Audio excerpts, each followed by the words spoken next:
Uma pergunta é, simples. Eu tenho aquela funcionalidade de usar como se fosse um laser aqui no PowerPoint, eu nunca fiz isso. Tem, É tem. esse Marcos aqui? Eu acho que sim. Eu sou meio leigo em PowerPoint, mas eu acho que é isso aí. Laser pointer. Pronto, Aparece pronto. perfeitamente. Então, vamos lá.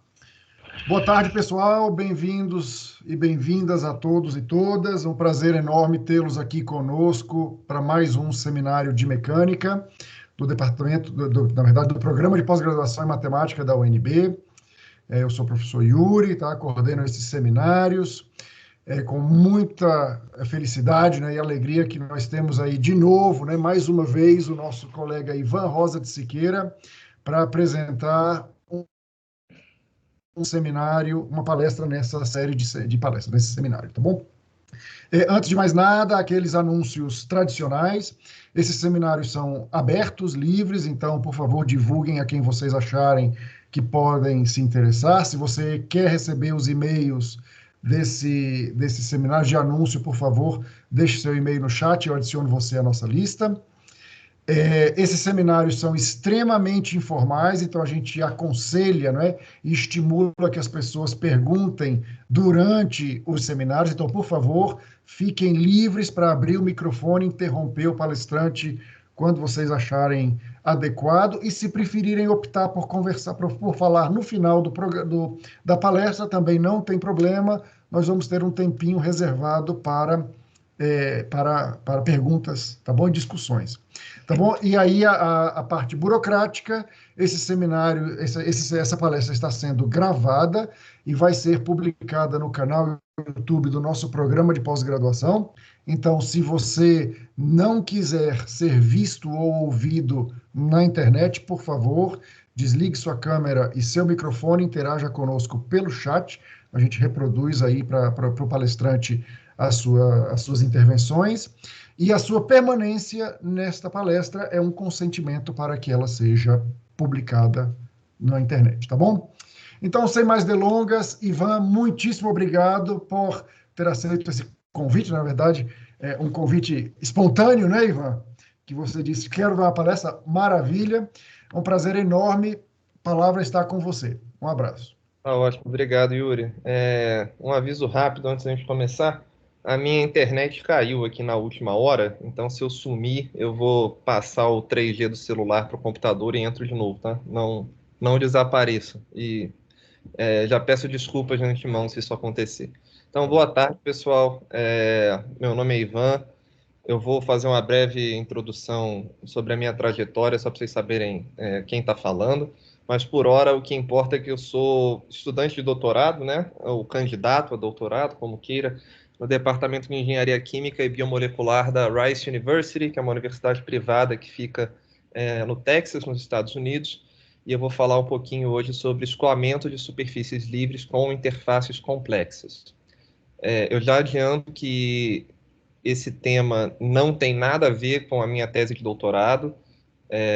Eu faço diversos trabalhos, vamos dizer, científicos por fora, tentando recuperar e revisitar coisas que eu aprendi no passado e hoje eu acho que eu estou um pouco mais maduro para desenvolver. Então, uma apresentação muito rápida, eu me formei na UNB em Engenharia Mecânica, é, trabalhei com o Taiguara, professor Taiguara, somos muito amigos desde então, e naquela época eu trabalhei num tema que nasceu da tese de doutorado dele, que foi com emulsões e simulações do tipo integral de contorno. Então, coloquei umas fotos aí de umas gotas de emulsão, com uma malha meio esquisita em cima da gota, né? Assim como o método dos elementos de contorno, que o professor Éder falou há 2 semanas atrás aí no seminário, podem procurar no YouTube.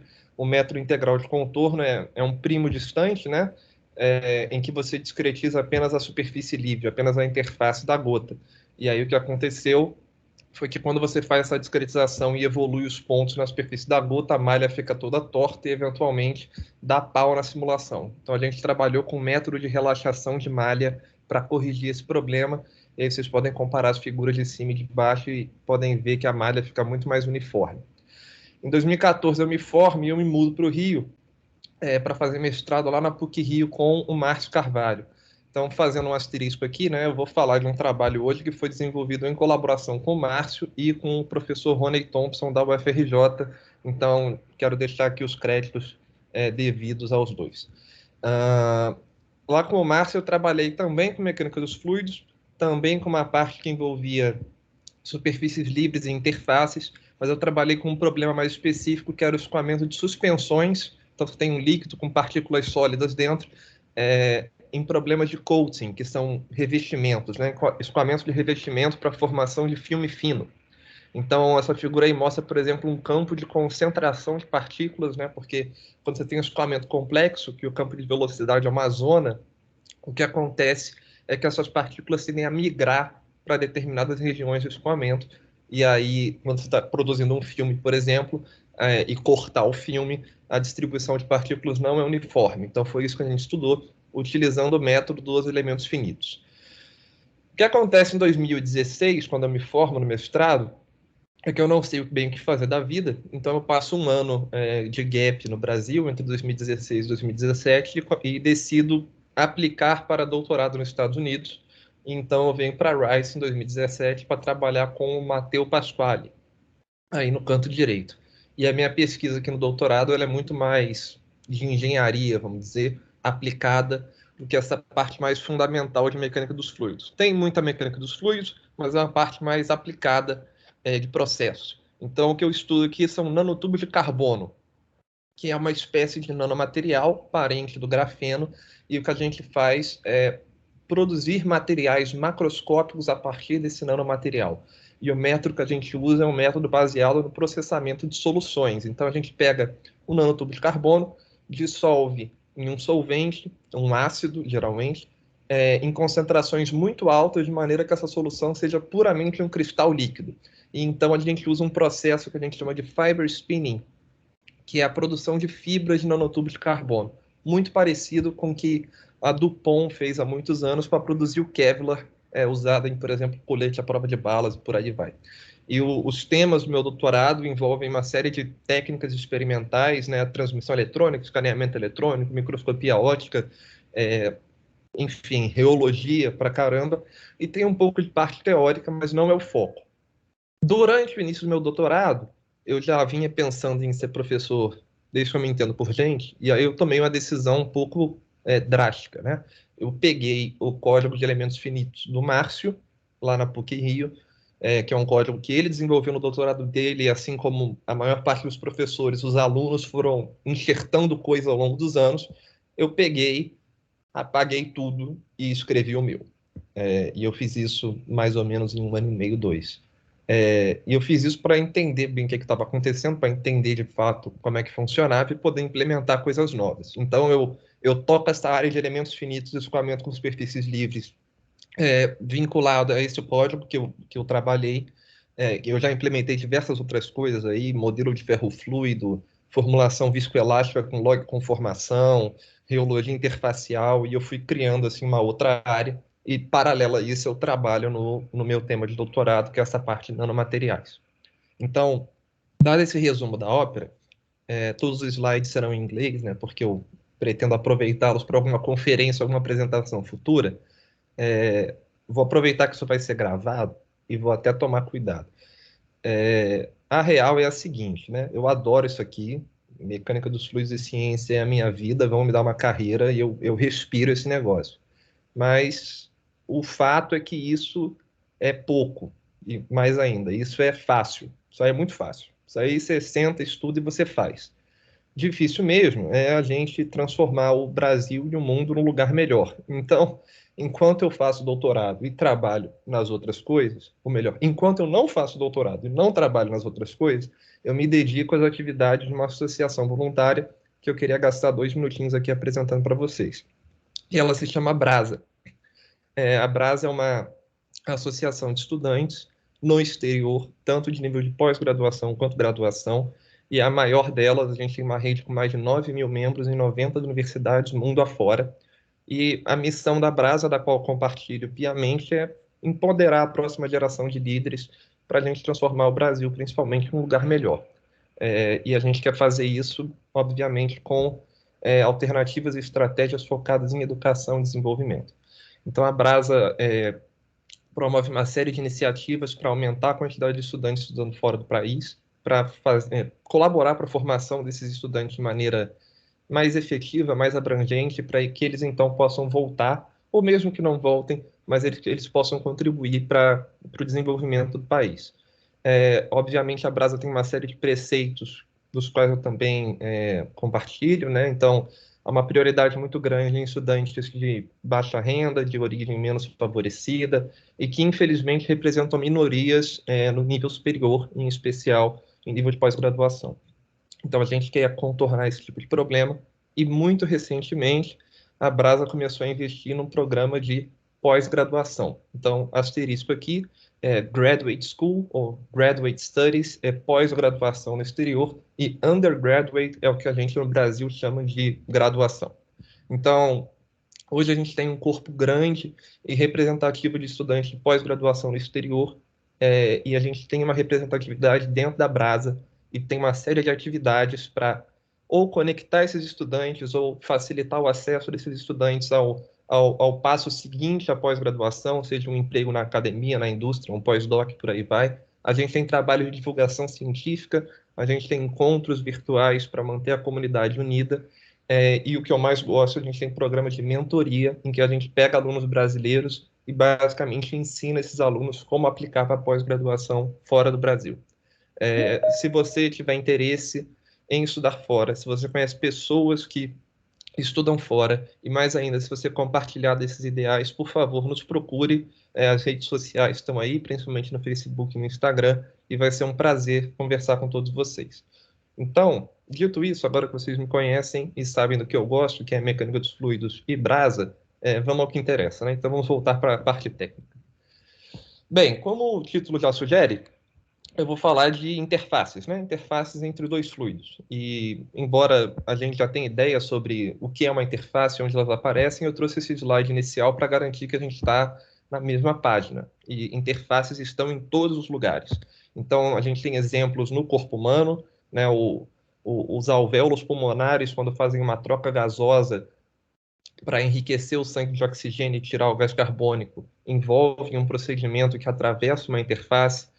Os olhos humanos têm interfaces com o meio externo, então o estudo de interfaces fluido-fluido está ligado ao desenvolvimento de uma série de tratamentos médicos na área de oftalmologia, e a parte industrial, então, nem se fala, né?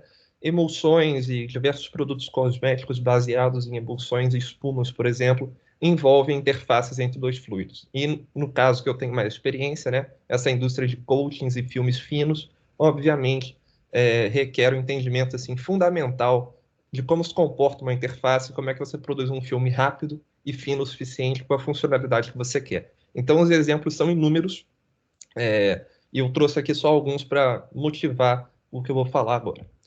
Bem, aí a gente tem que voltar um pouquinho na minha história, né?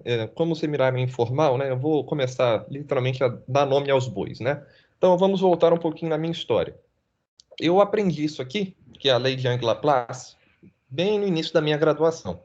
Comecei a trabalhar com o Taiguara lá na parte de emulsões, e lá na parte de emulsões, quando você fazia formulação integral de contorno, em determinado momento aparecia um negócio chamado salto de tensão.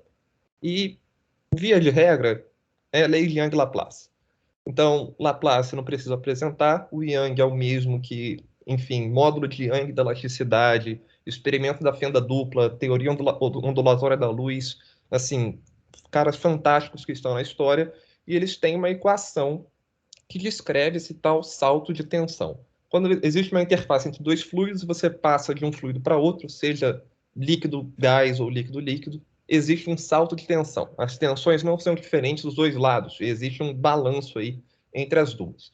E a lei de Young-Laplace basicamente diz que se você pegar esse salto de tensão, ele é um salto de pressão, que já é uma coisa um pouco forte, né? Porque a pressão é uma tensão na direção normal.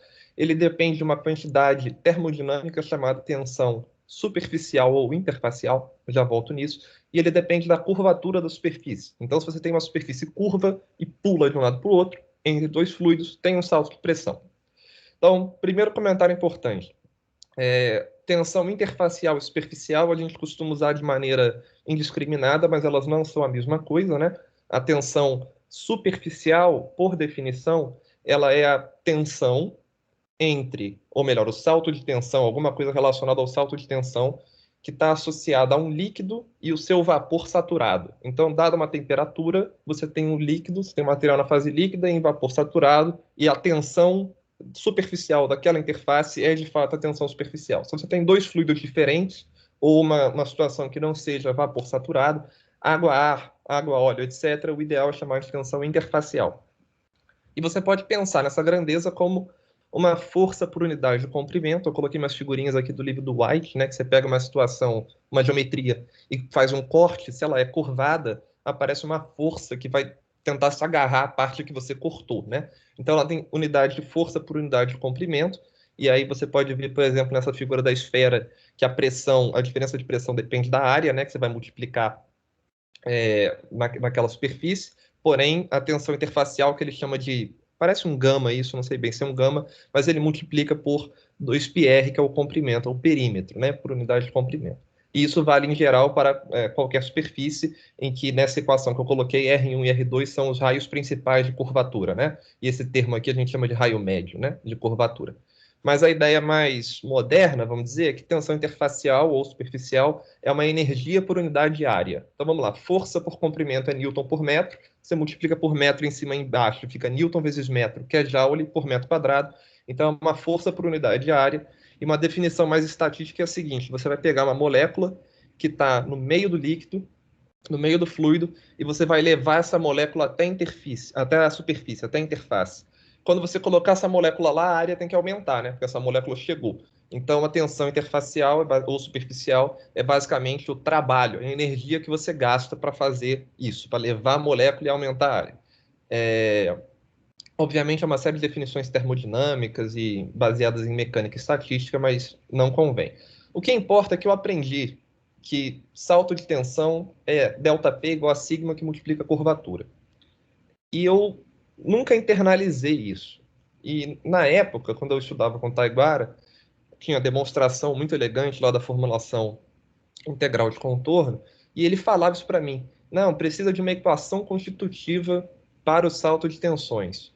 Naquela época eu não sabia nem o que era equação constitutiva, né? Eu estava preocupado em fazer as provas de projeto de máquinas aí na UNB, né? E aquilo foi passando, enfim, foi ficando para trás, foi adormecendo, e eu nunca entendi isso completamente. E aí, mais recentemente, eu voltei a estudar isso. Eu acho que hoje eu posso falar um pouco sobre, pelo menos, o que eu entendo do assunto.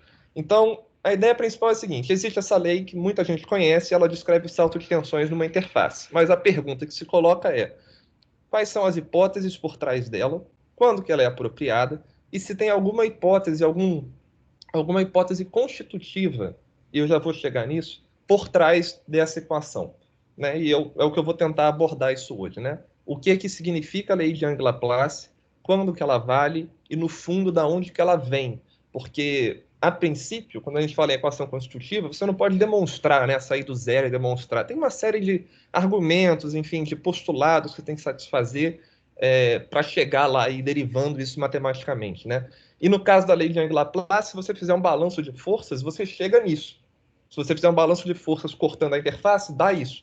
O problema é que esse balanço de forças já tem uma hipótese embutida que eu não sabia, e que eu acho que pouca gente sabe, né? Por isso que eu acho que essa palestra é bacana, mas tem uma hipótese embutida para dar origem a essa equação. E a pergunta que a gente tem que colocar é: quando que essa hipótese vale? Que hipótese é essa? E como que a gente corrige essa hipótese quando ela não é válida, e quais são as implicâncias, né? O que vem depois.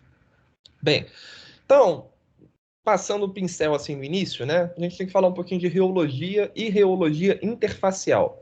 Então, quando a gente imagina um líquido ou a interface entre dois líquidos, num mundo poliana, aquela interface é limpa, não tem nada ali. Nós, a mecânica dos fluidos, a gente vê aquilo como uma linha, né? O pessoal da física e estatística vê aquilo como um negócio de comprimento finito em que acontece uma série de variações de propriedades quando você pula de um lado para o outro. Mas mesmo para nós, da mecânica dos fluidos, que vemos uma linha, a gente ainda está sujeito a uma série de outras, vamos dizer, espécies químicas, né, que podem popular a interface.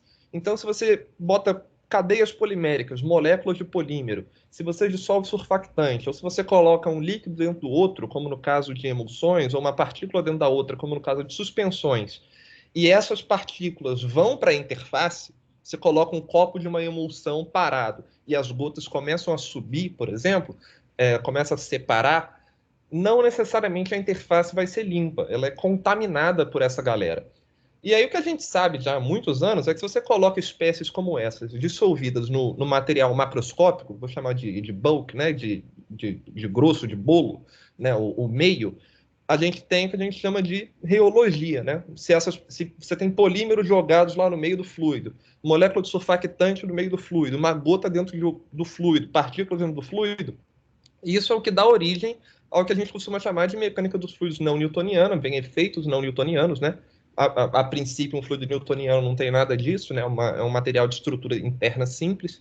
Ou, mais recentemente, fluidos complexos, soft matter, e a maneira que a gente estuda isso é reologia, reometria e baseando-se em uma série de funções materiais para tentar descrever o comportamento complexo desse material contaminado com essas partículas.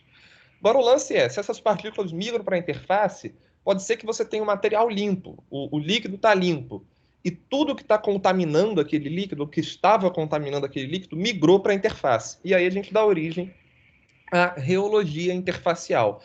Se a interface entre dois fluidos é populada, é contaminada por espécies como cadeias poliméricas, moléculas de surfactante ou partículas deformáveis ou sólidas, essa interface não é mais uma interface tão simples. E não necessariamente a gente consegue descrever o comportamento mecânico da interface com a lei de Young-Laplace.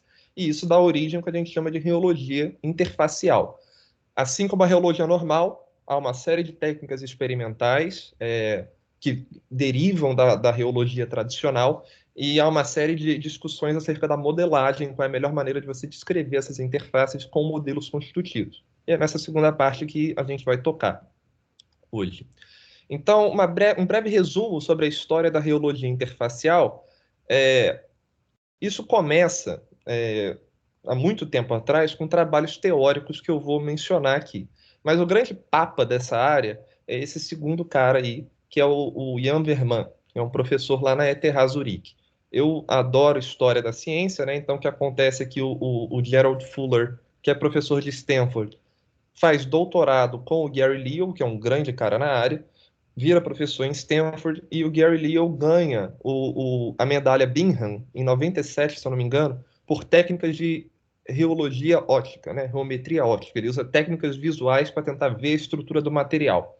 O Verman faz um pós-doc com o Fuller, e eu diria que eles juntos assim, criam as fundações do que seria a reologia interfacial. O Verman, inclusive, ganhou a medalha Bingham agora, em 2021. E junto a isso, né, esses dois pesquisadores, eles têm um approach mais experimental, né, uma maneira de lidar com os problemas com experimentos, com reometria, com reologia.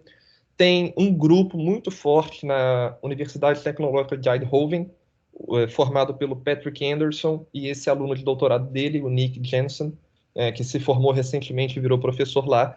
E eles são caras muito bons de numérico, assim, fora de série. Eu acompanho o trabalho do Anderson pelo menos há uns 12 anos, porque ele também tem coisa em integral de contorno. E eles começaram a atacar esses problemas de reologia interfacial com simulações numéricas. Então, eu coloquei umas referências aqui, caso você tenha interesse, publicada por alguns dos quatro. E essa figura é uma figura publicada numa review desse ano, de 2020, que, se eu não me engano, é o Jensen, o Anderson e o Verman, em que eles trazem à tona todos os desafios envolvidos em reologia interfacial computacional. Certamente, como boa parte das simulações e análises numéricas tem o seu valor, mas é um negócio muito mais complicado de se implementar, porque você está preocupado em resolver equações na interface, né? O seu mundo não é mais um mundo 3D que você fixa o domínio e tem tudo lá dentro. Agora você tem uma interface que se mexe e as propriedades são todas na interface.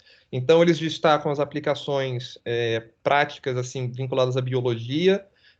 Tem aplicações que a gente chama de processing flows, né, de processo de produção de material, algo mais industrial, e tem aplicações para tentar desenvolver técnicas experimentais mais eficazes para medir essas propriedades, que é um desafio, né? A gente quer medir a propriedade de uma interface e é um filme, né? Uma linha, né? Como é que você mede isso? É um negócio muito complicado. Então, esse paper é maravilhoso para todo mundo que trabalha com interface de alguma forma, seja com Young Laplace, Marangoni ou coisas mais complicadas como as que eu vou falar hoje aqui. Eu recomendo muito a leitura. Esse paper é uma obra de arte e eles, é, assim como o Rony, que desenvolveu esse trabalho junto comigo, eles gostam de colocar o dedo na ferida. Então, eles vão lá e cutucam assim coisas que são bem estabelecidas e não deveriam, né? Deveriam pelo menos ser assim repensadas. Então, fica a minha recomendação. Bem, então, antes de começar a atacar o problema em si, eu preciso revisitar com vocês o modelo de fluido newtoniano para um fluido como um todo, né? Para o bulk. Então, eu coloquei aqui uns exemplos simples de água, óleo e mel, né? Que a gente entende como fluidos newtonianos em condições normais. E a pergunta que a gente faz é como é que esses materiais escoam, como é que esses fluidos escoam. E aí a gente tem as nossas velhas conhecidas equações de movimento, que para o caso incompressível de um líquido divergente do campo de velocidade U é zero, e a equação de momento, né, de balanço de momento, em que a gente tem ρ para a densidade, que multiplica a derivada material da velocidade, os termos de inércia, e do lado direito a gente tem as forças de campo, F, e as forças de superfície dadas pelo divergente do tensor de tensões, sigma. Então, isso, a princípio, vale para qualquer meio contínuo, né? E aí, sabendo disso, a pergunta que se coloca é quem é sigma, né? O que é esse tensor de tensões? E para isso, a gente precisa de uma equação constitutiva. E a equação constitutiva mais comum é a de um fluido newtoniano. Então, não vou entrar em muitos detalhes, confesso que não revisitei esses tópicos a fundo, acho que lembro bem, mas se eu cometer alguma gafe, me corrijam. Fluido newtoniano é uma subespécie de fluidos stokesianos, há uma série de hipóteses por trás disso, e obviamente todas elas satisfazem os princípios da mecânica do contínuo, a equação deve ser objetiva e por aí vai. Então, a pergunta quem é sigma é respondida com a gente precisa de uma equação constitutiva. Então, para um fluido newtoniano geral, compressível, esse tensor de tensões é composto por uma parte isotrópica, que é menos a pressão vezes o tensor em densidade, ou esférica. E esférico aqui dá a ideia de tridimensionalidade, né? Mostrando que a pressão é sempre compressiva, né? Tem um segundo termo, que também é isotrópico, e depende do divergente do campo de velocidade, com o coeficiente lambda. Esse coeficiente nós vamos chamar de segundo coeficiente de viscosidade. O que acontece é que se o fluido é incompressível, por exemplo, a maior parte dos líquidos, a gente não usa esse termo, porque ele morre por causa da equação da continuidade, certo? Mas ele está lá, ele existe. E tem um terceiro termo, que é um termo de tensões viscosas, que é o produto entre o fator 2 mais μ, que é a viscosidade dinâmica, e o tensor taxa de deformação. Então, essa é a nossa equação. Assim, a gente pode ficar filosofando dias sobre isso, né? Mas, enfim, a viscosidade dinâmica e o segundo coeficiente de viscosidade se relacionam, né? A entropia diz que μ mais 2/3 de lambda tem que ser positivo, né? E esse μ mais 2/3 de lambda é o que a gente chama de viscosidade global, ou viscosidade bulk, né? E o Stokes assumiu que esse número é zero. Isso não é necessariamente verdade, ele é zero para gases monoatômicos, ele pode não ser zero, especialmente em escoamento supersônico com onda de choque, mas o que acontece é que para os casos que a gente estuda, o div de U é zero. Se o div de U é zero, o segundo termo morre, você esquece ele, deixa ele para lá. E aí você fica simplesmente com menos PI mais 2μd. Mas eu coloquei esse formato aqui porque ele vai voltar. Então, pressão vezes a identidade, uma viscosidade vezes a identidade e outra viscosidade vezes o tensor taxa de deformação que está associado aos gradientes de velocidade, né? Parte simétrica do gradiente de velocidade. Se o fluido é incompressível, você zera o segundo termo e fica só com menos PI mais 2μd, que é o padrão. Quando você pega esse cara e coloca lá na equação de momento, aqui em cima, e tira o divergente, a gente tem o que a gente já sabe, né? Equação de Navier-Stokes. Aqui eu só abri a derivada material e coloquei o termo euleriano e lagrangiano. Aparece o gradiente de pressão, aparece o laplaciano da velocidade. E aí a gente chama isso de equação de Navier-Stokes vulgarmente. Certo? Bem, aí, sabendo disso, como é que a gente pode estender, ou melhor, começar a entender o que é um tensor de tensões, ou o que é uma hipótese constitutiva para uma interface? Então, Imagina que você tem uma suspensão assim, né, com bolhas ou com gotas, aí você dá um zoom na interface. Quando você dá esse zoom, essa interface é um negócio 2D, né, que assim, cabe num mundo 2D, embora ele seja todo troncho, e aí aparece o que a gente chama de condição de contorno da interface, ou um balanço de forças na interface.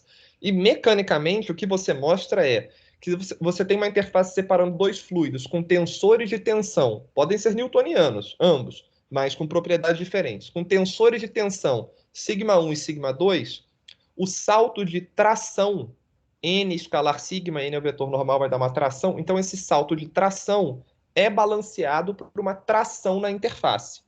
Então, aqui já vem uma coisa parecida com o Young-Laplace, né? Existe um salto de tensão, e no Young-Laplace, esse salto é uma pressão sempre normal. Agora eu estou expandindo isso. Existe uma tensão na interface.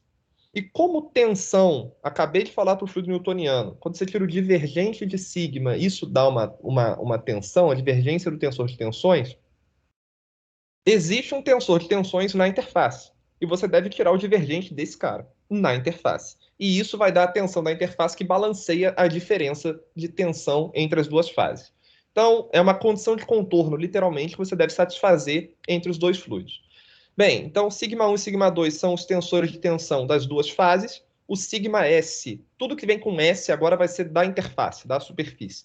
O σs é um tensor de tensões da interface, então você tem a interface entre o fluido 1 e fluido 2. Essa interface não necessariamente segue uma tensão, um tensor de tensões igual a do fluido 1 ou fluido 2. Ela tem a sua própria descrição. Imagine que você tem polímeros que migraram, estão só na interface.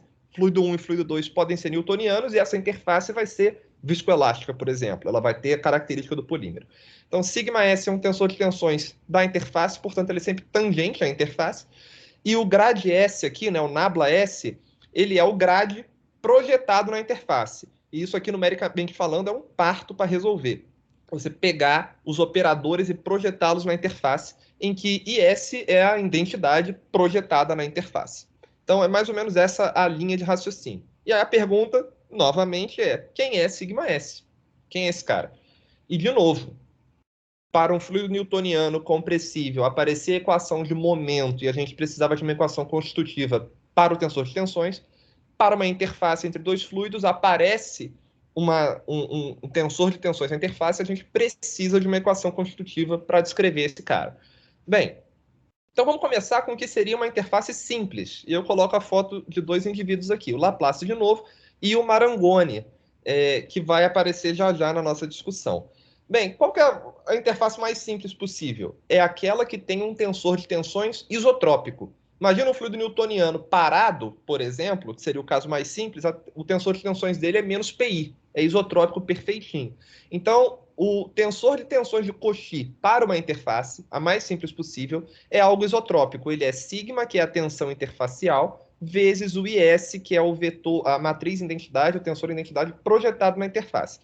Bem, como vocês podem perceber, ele só tem essa parte isotrópica. Eu vou chamar de isotrópico, acho que esse nome é correto, mas eu não vou chamar de esférico, né? Porque esférico dá uma ideia de tridimensionalidade, não é o caso das interfaces nesse sentido.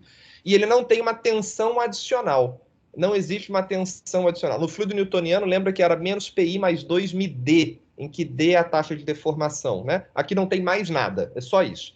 E, em geral, esse coeficiente de tensão interfacial, ele é uma variável, ele depende da temperatura e ele depende desse gama maiúsculo que usualmente representa a concentração de alguma espécie. Então, você tem alguma espécie de surfactante de partículas na interface, essa concentração varia na interface e, portanto, a tensão interfacial varia na interface. Aí o que acontece é o seguinte: se você tirar o div-s desse cara, regra do produto, aparece um grade S de sigma, e note que esse cara aqui é um vetor, né, porque é o grade de um escalar, e aparece esse outro termo aqui esquisito, que eu já vou falar dele. É sigma vezes o div-s do vetor normal na direção normal. Então, a priori, tirou o divergente S disso, você tem o primeiro termo, que é uma tensão tangencial. Variações da tensão interfacial levam a tensões tangenciais na interface, porque o grade S é sempre tangente à interface. E tem esse outro segundo termo aqui, que a gente pode identificar esse div-n div S de N com uma curvatura, a curvatura média ali daquele ponto na interface, na direção normal. Então, olha quem que apareceu aqui. Apareceu tensão interfacial vezes curvatura na direção normal, assim como a pressão. Então, na verdade, esse cara aqui, ele está mascarando a lei de Young-Laplace. Quando a gente pega esse camarada, o div S de sigma S, e coloca lá na condição de contorno, acontece isso aqui.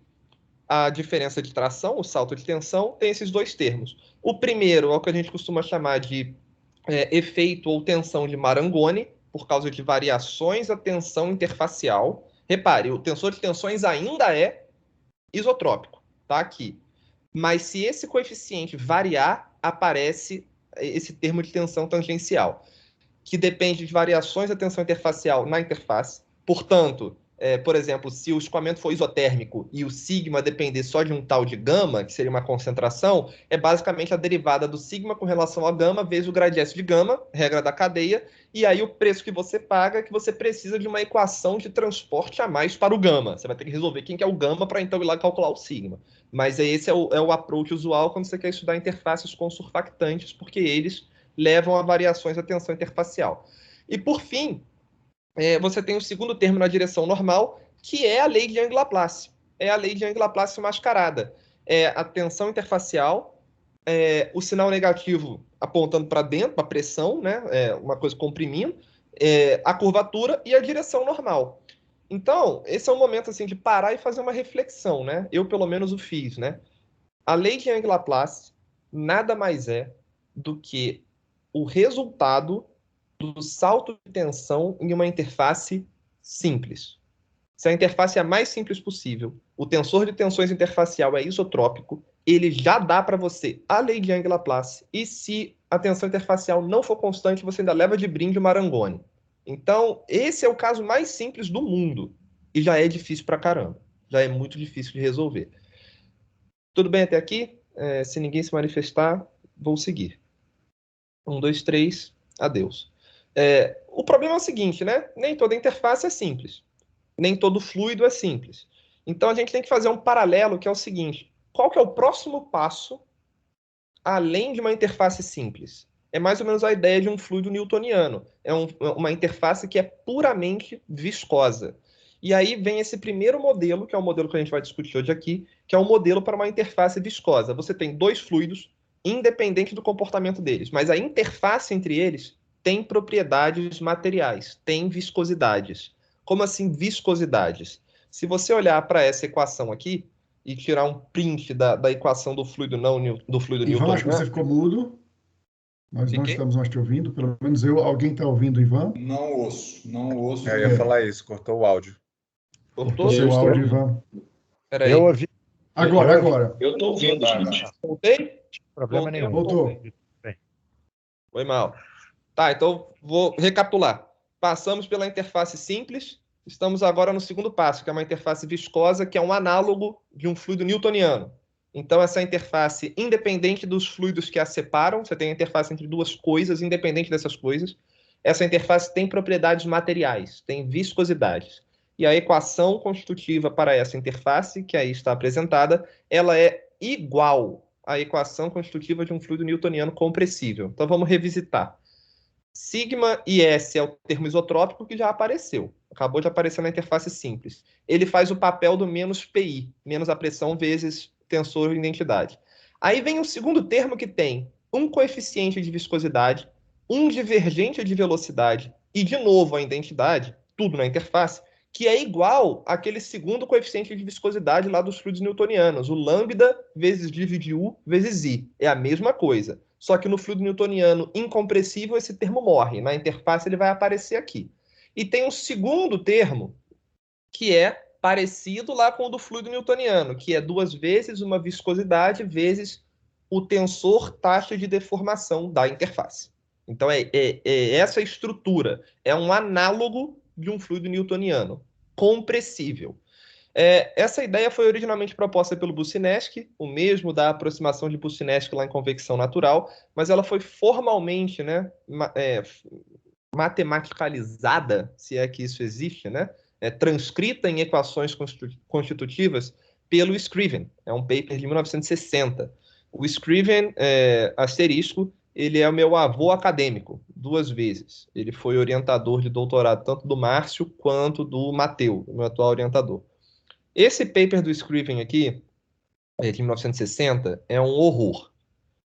Eu me considero um cara relativamente bom, como diria o Rony, traquejado, tenho traquejo em notação indicial, em fazer conta. Esse paper aí eu me sinto um analfabeto. As interfaces têm sistemas de coordenada curvilíneos, né, para você acompanhar a interface. Então, para você chegar e derivar essa equação partindo dos princípios básicos, vamos dizer, de uma equação constitutiva, é índice em cima, é índice embaixo, é base covariante contra variante, símbolo de Christoffel para cima e para baixo. É um horror, é um horror. Ainda bem que teve gente mais esperta que eu que pôde simplesmente chegar e mostrar isso aqui de forma mais clara. Então, primeiro ponto importante, deixa eu apresentar todo mundo aqui. KS é o que a gente chama de viscosidade dilatacional da interface, é um coeficiente de viscosidade. O μs é o que a gente chama de viscosidade de cisalhamento da interface. O que seria o ds é o taxa de deformação da interface. O dvs de us é o traço do ds, o divergente do vetor de velocidades da interface. E a parte deviatórica do ds é você pegar o ds e tirar meio desse cara. Meio e não 1/3, porque você está em 2 dimensões em cima da interface. Bem, deixando os nomes de lado, o que interessa, a principal diferença, é que quando a gente tem um fluido que é incompressível, o divergente do campo de velocidade dele vai embora, e aquele segundo termo, o lambda divide o I, some da equação constitutiva. Mas mesmo que você tenha um fluido incompressível, mesmo que isso aconteça, a interface não é necessariamente incompressível. Então esse camarada aqui, o dvs de us, ele não vai sumir se o fluido for incompressível. Isso aqui é uma coisa da interface. Então aqui a gente tem que lidar com esses 2 coeficientes de viscosidade. Então, por exemplo, se você imaginar uma gota de uma emulsão, você colocou 1 ml de óleo lá na água e você faz um escoamento na água, aquela gota vai começar a deformar, eventualmente vai até quebrar, mas antes de quebrar, ela deforma pra caramba. O volume de óleo ali é o mesmo, né? O problema é que a área da gota, né, a superfície da gota mudou toda. Então aqui você tem a contribuição desse termo, tá certo? Então, no fundo, esse é o primeiro modelo, além do modelo simples, né, que é um análogo para superfícies do modelo compressível newtoniano, e a interface agora ela tem a tensão interfacial, o sigma, e ela tem 2 coeficientes de viscosidade, o Ks e o μs, que são propriedades materiais que não dá para a gente prever, tem que ir lá num reômetro e medir, num reômetro interfacial e medir. Ivan, deixa eu fazer uma pergunta rapidinho. A motivação da compressibilidade da interface é clara, mas qual seria uma motivação física para nós termos uma viscosidade interfacial? Eu acho que é justamente a origem dessas espécies, né? Por exemplo, o Márcio, lá na PUC, tem trabalho sobre coalescência de gotas com nanopartículas. E aí você escolhe uma nanopartícula que é fóbica do seu fluido e joga ela lá. As nanopartículas vão todas para a interface. Se você passar um arame ali na interface, vai ter alguma coisa resistindo ao movimento do arame, né? Então, existem partículas, existem espécies químicas que são fóbicas ao bulk do fluido, elas vão todas para a interface e elas podem dar origem ou a viscosidades, ou a efeitos elásticos, né, modos de elasticidade, ou aos 2, ou podem gelificar a interface, ou elas podem envelhecer a interface. Mas a origem principal é partículas dissolvidas ali na interface. Eu acho uma resistência à deformação. Uma resistência à deformação. Beleza. Perfeito. Muito bom. Então, o que acontece pegamos esse modelo, agora a gente vai passar esse modelo para escoamentos 2D, tá? E essas contas aqui, todo crédito ao professor Rony, eu atuei apenas como um revisor, porque eu achei que eu sabia bastante matemática até conversar com ele. Então, você pega esse modelo e passa para 2D, muita coisa se simplifica. Por quê? Você tem um escoamento 2D plano, a interface é uma linha, né? E aí, para cada ponto dessa linha, você pode ir lá e colocar uma tríade NTK, em que N é o vetor normal, T é o tangente, K é o que está para fora do plano, na direção da vorticidade.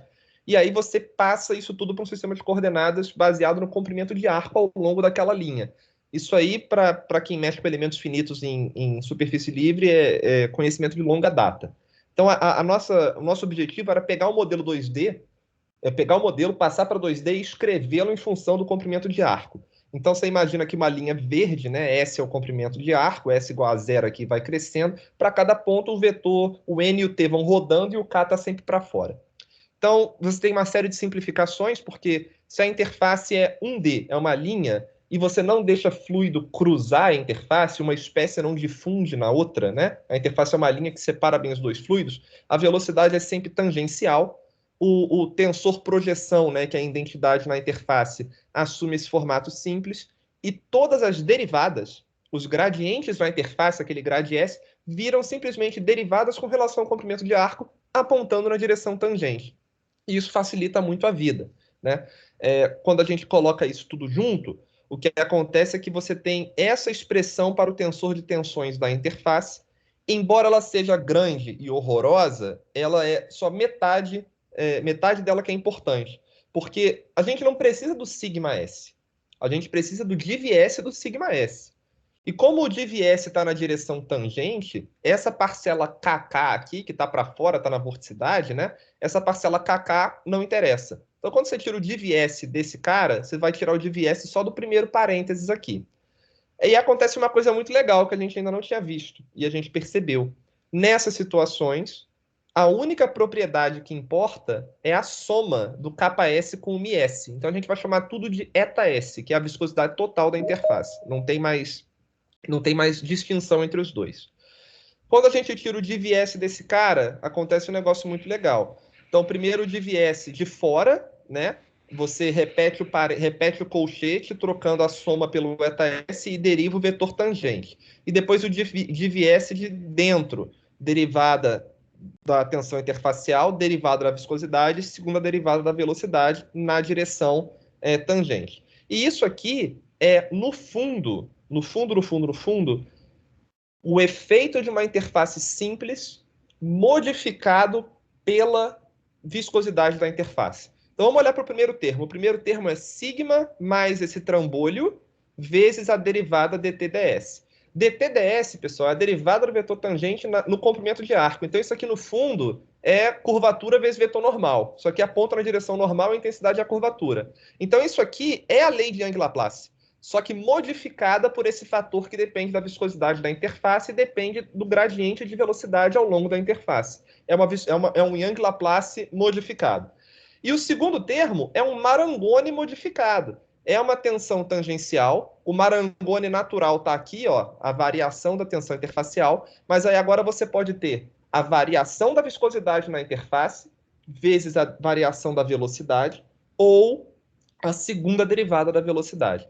Então, no fundo, o que acontece com uma interface viscosa é um efeito com tensões normais e tensões tangenciais, parecido com o que a gente tinha com a interface simples, mas agora a intensidade desses caras depende das propriedades materiais da interface e da cinemática da interface, né, dos gradientes de velocidade na interface. Nós já temos essas contas feitas, professor Rony, já tem essas contas feitas para um problema axissimétrico, que está aqui na linha de prioridade, na fila de prioridade para a gente fazer. E num problema axissimétrico, você não tem... Primeiro que fica horroroso, né? R, Z para todo lado, né? 1 sobre R para todo lado. Mas você não tem essa facilidade de somar o KS com o μs. Os dois termos aparecem bem separados na influência das tensões normais e tangenciais. Bem, Ivan, essa soma não aparece só como um artefato da unidimensionalidade da interface, não? Boa pergunta, eu não sei. Porque isso normalmente acontece quando você tem um escoamento 1D de um fluido compressível que você considera o segundo coeficiente de viscosidade. No fundo, o seu div de U é du dx e o termo de viscosidade, né, vai ser o grade U, que vai ser basicamente a sua taxa de desalhamento, no unidimensional também é du dx, e você termina somando lambda e mi. Então, eu acho que isso aí aconteceu por coincidência da escolha da unidimensional, de ser uma linha, não é? Dessa interface. Sim, se você já tiver numa 2D, eles não vão se somar assim tão bonitinhos. Pode ser. Embora a componente KK fique com a diferença, né? Mas a componente KK não apita no DVS, né? Então, Sim, pode ser, eu não tinha pensado nisso. beleza. Muito bem. Então, agora vamos motivar o problema, né? Vou tentar um pouco mais rápido, porque eu estou falando muito. A gente vai estudar um problema de extrusão, também conhecido como Dicewell, né? O efeito Dicewell. Então, isso aqui é uma figurinha ilustrativa que mostra como se fosse uma suspensão polimérica saindo, sendo extrudada, né? Não sei se isso existe, de um ambiente confinado para o ar. E aí o polímero expande e o entendimento assim, teórico, né, a gente faz as contas para isso, é que isso acontece quando a primeira diferença de tensão normal é positiva, e ela é o xx menos o yy do tensor de tensões. Isso acontece porque o polímero tem uma memória que vai lembrar de como ele era comprimido na direção crosswise, na direção do gradiente de velocidade, quando ele sair, ele expande. Aqui tem um exemplo prático disso, um vídeo lá do Ian Verman também, que ele bota aqui de amarelo um fluido newtoniano e de azul esverdeado um fluido viscoelástico. Aí você vê a diferença drástica, né, entre os processos de extrusão. Agora, os dois são viscoelásticos e você muda simplesmente a vazão, que é uma medida indireta da taxa de cisalhamento da deformação. E aí o jato aumenta ainda mais. Então, esse problema foi estudado por anos, porque ele dá origem a efeitos viscoelásticos clássicos, né? Como o Dicewell e como o rod climbing também está associado à diferença de tensão normal. Então, o Dicewell, que não sei bem fazer a tradução, né? Swell é inchar e die é o nome dessa saída, né? Então, é um inchamento depois da saída. Está associado a diversos problemas industriais, de extrusão de polímeros, de molde e por aí vai. Então, o pessoal entendia bem isso do ponto de vista teórico. Fazer simulação disso era um parto, era um negócio horroroso. Tem um trabalho desse ano do grupo lá se eu não me engano, é do Samopoulos, lá na Grécia, um grupo muito bom de numérico também, que eles conseguem fazer um Dicewell, uma geometria parecida com o que a gente vai estudar, que você coloca um canal, para o canal no meio e deixa o jato sair. E a maior dificuldade está aqui na singularidade que aparece nesse bico, né? Esse bico entre parede e ar, as tensões poliméricas, né? Ou melhor, o tensor conformação das moléculas poliméricas, enfim, ele fica muito louco aí e ele deixa de ser positivo definido, né? Então, o que acontece é que você compromete a simulação por causa desse artifício aqui. Eles criaram um método de contornar isso e publicaram esses resultados esse ano. Então, aqui tem um exemplo para um modelo Oldroyd, que é o fluido newtoniano dos não newtonianos, é o mais simples de todos. E aí eles mostram aqui SR é a razão do jato, do tamanho do jato em relação ao tamanho do canal, e aqui o número de capilaridade, e aí esse extrudate swell ratio, esse swell ratio aqui vai aumentando, e aumenta ainda mais à medida que o número de Weisenberg, que é uma medida indireta dos efeitos elásticos, aumenta. Então, esse problema aqui eu diria que ele foi resolvido recentemente. E aí o professor Cássio pode até falar um pouco, porque eu vi que ele publicou com o Rony um negócio de adimensionais não newtonianos e tem o método de Mark and Cell dele para fazer essa extrusão, mas não é exatamente a mesma coisa que o Varkanis fez aqui, que eu vou mostrar também. É outra técnica. Bem, então a pergunta é, o que vai acontecer agora se o fluido for simples? Ele não tem elasticidade, o fluido, mas a interface é complexa. É essa questão que eu quero atacar. A gente já sabe por que isso acontece se o fluido for não newtoniano. Esquece a interface. O fluido pode ser não newtoniano, a interface pode ser simples, pode ser Young-Laplace. A pergunta que eu estou colocando é, se o fluido for simples, teoricamente não tem Dicewell nenhum. Mas e se a interface for complexa? O que acontece? Qual é o efeito da reologia interfacial sobre isso? Bem, então, esse aqui é o nosso probleminha modelo. Você tem um canal entre duas placas, coloca fluido entrando da esquerda com perfil de velocidade pré-determinado, pega só metade do canal, condição de simetria, o canal acaba aqui, sai uma superfície livre. Na superfície livre vale a impenetrabilidade, não tem fluido entrando nem saindo, e vale o salto de tensões para uma interface gás-líquido, né? Então, menos P0N tem a ver com a pressão do gás de fora, e aqui aparece o nosso velho conhecido, não tão velho, né? Acho que muitos podem tê-lo conhecido hoje, aparece o nosso conhecido DVS do sigma S. Bem, então, só um sketch, né? Então, a tensão interfacial, o tensor de tensões na interface que vai entrar ali, a gente vai escrever o divergente dele assim, já é o DVS do sigma S, simplesmente assumindo que tanto a tensão interfacial, aqui eu errei, não era para ser zeta, era para ser sigma, quanto a viscosidade da interface são constantes. Então, aqueles dois termos que apareciam aqui na tensão tangencial, um com a derivada, é isso mesmo, um com a derivada e o outro, a derivada do sigma com relação a S, e o outro com a derivada do eta em relação a S, eles somem e fica só esse termo aqui. E aí, a gente define alguns parâmetros adimensionais para facilitar, o número de Reynolds, nosso velho amigo, que vai ser 0, para não ter inércia e não ter problema, o número de capilaridade, baseado na velocidade média que o fluido entra, e o número de Boussinesq, que é o parâmetro novo que aparece, e ele mede basicamente uma razão entre os efeitos viscosos de interface e de bulk, de meio, de grosso do fluido. Então, esses são os números que a gente vai estudar. Uma revisão ultra rápida do que eu faço para resolver isso. Como eu disse, eu escrevi esse código do zero e aí eu pude fazer coisas novas com ele, então eu estou confortável de falar disso. O que a gente usa é um método chamado método da geração de malha elíptica. Então, se o problema é um problema de superfície livre, tem um domínio que você não conhece, o que a gente faz em elementos finitos, a primeira coisa é mapear esse problema num domínio de referência, geralmente um quadrado, e escrever as equações lá naquele quadrado, resolver e voltar. O que acontece é que, nesse método de geração de malha elíptica, quando você volta, você tem que resolver uma equação, que é uma equação elíptica, né, para os pontos da malha. Né? Esse D-til aqui é um tensor de difusão para os nós, e esse Xi aqui, em negrito, é o vetor posição do domínio de referência voltando para o domínio físico. Né?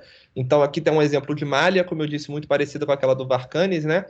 A diferença é que ele usa elementos triangulares e eu quadrangulares, elementos super concentrados aqui na singularidade para evitar qualquer pau, e a revisão rápida do método de solução é método dos resíduos ponderados de Galerkin, usando funções de base de elementos finitos. A gente usa funções biquadráticas para velocidade e malha, lineares descontínuas para pressão, então satisfaz Babusca-Breze e todas as outras condições aí para os mais entendidos.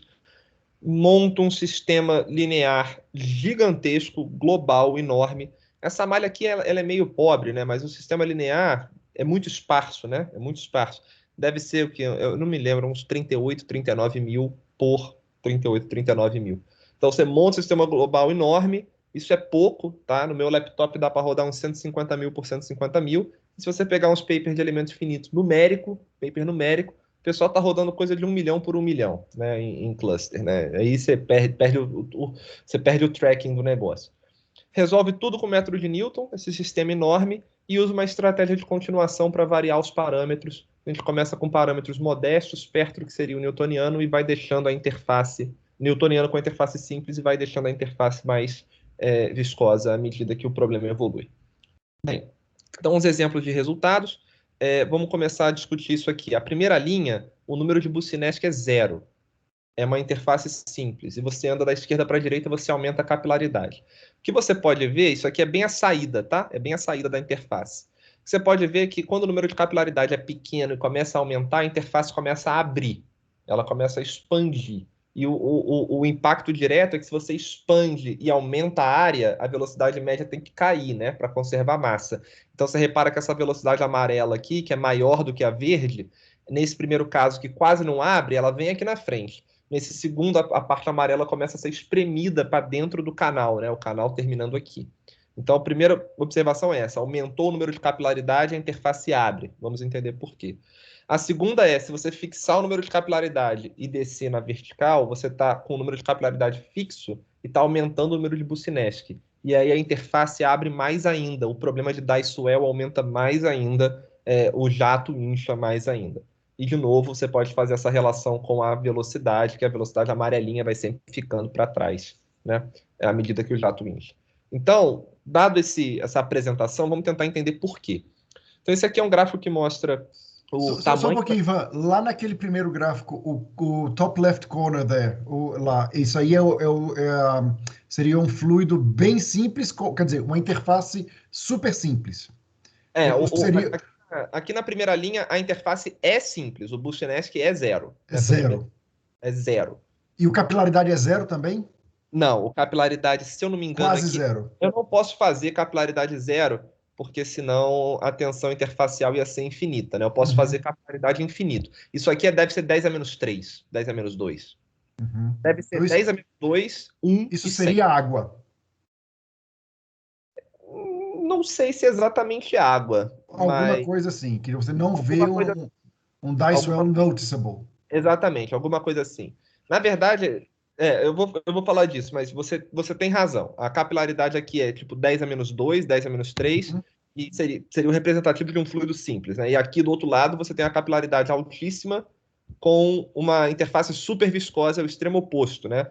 Então é Uhum. um processo super rápido e com a interface cheia de craca que vai dar origem a uma viscosidade. Isso é muito legal, porque para mim, Dicewell era sinônimo de fluido viscoelástico, e você está me mostrando que não precisa. Não, na verdade, isso é como eu validei o código, né? Se você tem um escoamento entre duas placas, deixa eu passar para cá, ó. Se Tá. você tem um escoamento entre duas placas, isso aqui é o tamanho do Dicewell versus número de capilaridade, tá? Uhum. Isso aqui é o Bucinesc, tamanho da Dicewell normalizado pelo gap, né? Claro. Isso aqui é Uhum. o Bucinesc 0, então a interface é simples. Quando você está aqui em capilaridade infinito, esse número deve ser 1,19 para Reynolds 0. Uhum. Então, tem tanto trabalho teórico como experimental. Se você tem um escoamento entre duas placas com um número de capilaridade muito alto, ou seja, a tensão interfacial é ridícula, e não Uhum. tem inércia, entre duas placas o jato aumenta 19% do tamanho das placas. Num tubo, aumenta 13%. Tá? E foi assim que eu validei as coordenadas cilíndricas, porque aí Tá. você tem que pegar a coordenada azimutal, né? Se você tem duas placas na saída, você não tem curvatura nenhuma. Se você tem um cilindro, você tem essa aqui, né, para dentro. Você tem a curvatura azimutal. Bem, então Beleza. aqui Era o resultado, desconhecimento meu, então. Então, no caso mesmo simples, sempre tem Dicewell. sim, você vai ter uma expansão muito pequena, Uhum. sim. Uhum. Beleza, beleza. Basicamente, assim, a tensão normal viscosa empurrando o negócio para fora, né? É basicamente isso. Então aqui tem alguns Ô, resultados Ivan, representativos. rapidinho, cara. Não. Não, eu entendi, mas tem esse Dicewell, mas ele não é um efeito não linear do material, né? É porque, na verdade, Não, mudou a condição de contorno. Não sim. é É isso? Na conservação de verdade, massa, não é? isso. Então você teve uma mudança de condição de contorno do problema, porque você Sim. saiu, ele estava confinado ali, mudou a condição de contorno, aí aparece.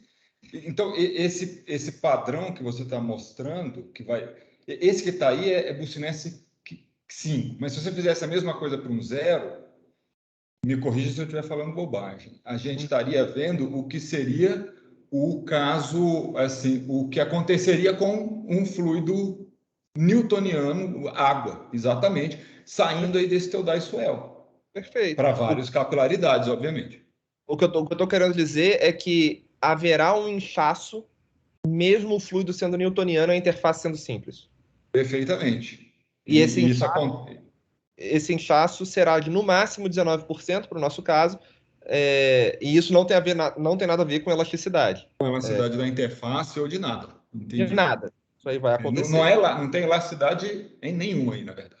Não, nenhum, nenhum. Beleza, beleza. Nenhum. Estou tentando te acompanhar, estou acompanhando. Tá, então, o que a gente vê nesse gráfico aqui é o seguinte: se o número de capilaridade for ridiculamente baixo, o tamanho do jato é igual ao tamanho do gap. A razão é 1.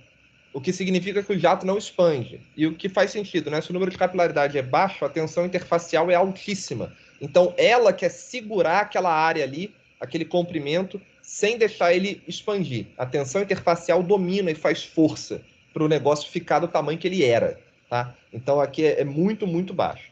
À medida que você aumenta o número de capilaridade, significa você jogar, para um Bucinesc fixo, aumentar o número de capilaridade significa você jogar a tensão interfacial para baixo.